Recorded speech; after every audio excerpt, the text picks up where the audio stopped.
આકાશવાણી ભુજ સમાચાર આશુતોષ અંતાણી વાંચે છે. નમસ્કાર. કેન્દ્રીય ગૃહમંત્રી અમિત શાહે કહ્યું છે કે વિકસિત ભારતનું સપનું માત્ર રસ્તા, પુલો અને સલામતી વ્યવસ્થા તંત્ર પૂરતું મર્યાદિત નથી, પરંતુ તે દેશના નાગરિકોને રહેઠાણ, પીવાનું પાણી, સ્વચ્છતાની સગવડો, વીજળી અને ગેસ વગેરે જેવી પાયાની સગવડોને પણ આવરી લે છે.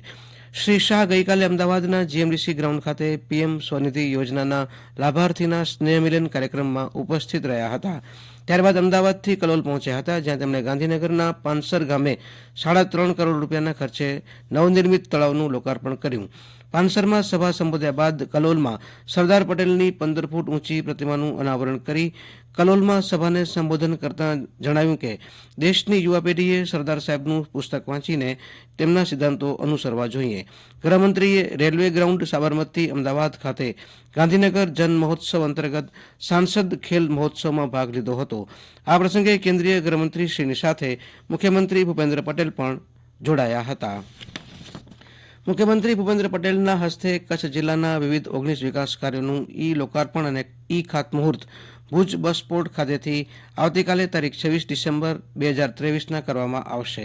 મુખ્યમંત્રી શ્રી પટેલ ભુજ ખાતેથી ₹29.21 કરોડના ખર્ચે નવનિર્મિત ભુજ બસ પોર્ટ, ગેટકોના કુલ 7 વીજ સબસ્ટેશન અને રામપર બ્રિજનું લોકાર્પણ કરશે, જ્યારે માર્ગ અને મકાન વિભાગના વિવિધ રોડ, રસ્તા, બ્રિજ, રેસ્ટ હાઉસના 7 કામ, હિલ ગાર્ડન ખાતે સ્પોર્ટ્સ સેન્ટર, દયાપર મામલતદાર અને sub registrar office, Kuran recharge tank એમ કુલ 10 કામનું ઈ ખાતમુહૂર્ત કરશે.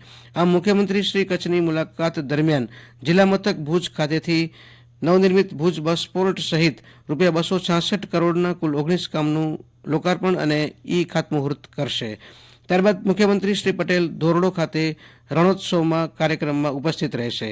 તારીખ 27 ડિસેમ્બરના મુખ્યમંત્રી શ્રી ખાવડા ખાતે આરઈ પાર્કમાં ચાલી રહેલા વિવિધ કાર્યોનું નિરીક્ષણ કરશે. અમદાવાદ ખાતે મુખ્યમંત્રી શ્રી ભૂપેન્દ્ર પટેલે 20મા ન્યુરો અપડેટ 2023 સંમેલનનો પ્રારંભ કરાવ્યો હતો. આ સંમેલનના ઉદઘાટન પ્રસંગે મુખ્યમંત્રીએ જણાવ્યું કે આર્થિક અગવડતા ધરાવતા માણસોને ખાનગી હોસ્પિટલમાં સારવાર પૂરી પાડતી પ્રધાનમંત્રી જન આરોગ્ય યોજના આજે વિશ્વની સૌથી મોટી આરોગ્ય લાભ યોજના બની છે. આ યોજના દેશના ગરીબ અને મધ્યમ વર્ગીય પરિવારો માટે 5 લાખ રૂપિયા સુધીનું આરોગ્ય કવચ પૂરું પાડતી યોજના છે.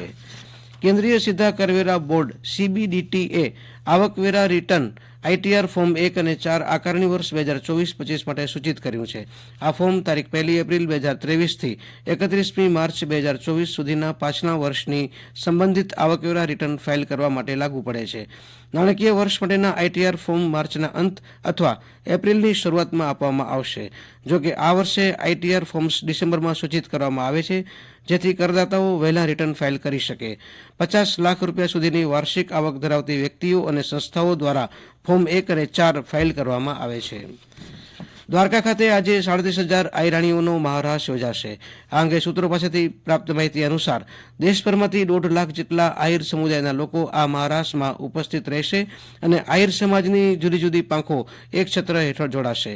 દ્વારકાની SSC કંપનીના વિશાળ પરિસરમાં 37,000 આહિરાણીઓ ભગવાન શ્રીકૃષ્ણની કર્મભૂમિ પર મહારાસ કરી ઇતિહાસ રચશે. પૂર્વ પ્રધાનમંત્રી ભારત રત્ન અટલ બિહારી વાજપેયીનો આજે 99મી જન્મજયંતિ છે. તેમની જન્મજયંતિ સુશાસન દિવસ તરીકે મનાવવામાં આવે છે. તેઓ અલગ અલગ તબક્કે 3 વખત દેશના પ્રધાનમંત્રી બન્યા હતા. કચ્છ માટે મહત્વની વાત એ છે કે 1968માં કચ્છની રણ સરહદે કચ્છ સત્યાગ્રહના તેઓ સેનાની હતા. ઈસુ ખ્રિસ્તની જન્મજયંતિ નાતાલ પર્વની આજે સમગ્ર રાષ્ટ્ર સાથે કચ્છમાં પણ ધાર્મિક શ્રદ્ધાભેર ઉજવણી કરવામાં આવે છે. નાતાલ નિમિત્તે ખ્રિસ્તી દેવળોમાં વિશેષ પ્રાર્થના કરવામાં આવે છે. જિલ્લાભરમાં પણ વસતા ખ્રિસ્તી ભાઈ બહેનો નાતાલ પર્વની પરંપરાગત ઉજવણી કરશે. જિલ્લા મથક ભુજ સ્થિત પ્રાદેશિક વિજ્ઞાન કેન્દ્ર ખાતે સોમવારે નાતાલ પર્વ નિમિત્તે સામાન્ય જનતા માટે ખુલ્લું રાખવામાં આવશે, જેનો સમય 10 થી 8 રાખવામાં આવ્યો છે, તેમ યાદીમાં જણાવવામાં આવ્યું છે. મુંબઈના વાનખેડે સ્ટેડિયમ ખાતે રમાયેલી ભારત અને ઓસ્ટ્રેલિયા વચ્ચેની એકમાત્ર મહિલા ક્રિકેટ ટીમમાં ભારતે ઓસ્ટ્રેલિયાને 8 વિકેટથી પરાજિત કર્યું હતું અને ઇતિહાસ રચ્યો હતો. આ સાથે આ સમાચાર બુલેટિન પૂરું થયું. નમસ્કાર.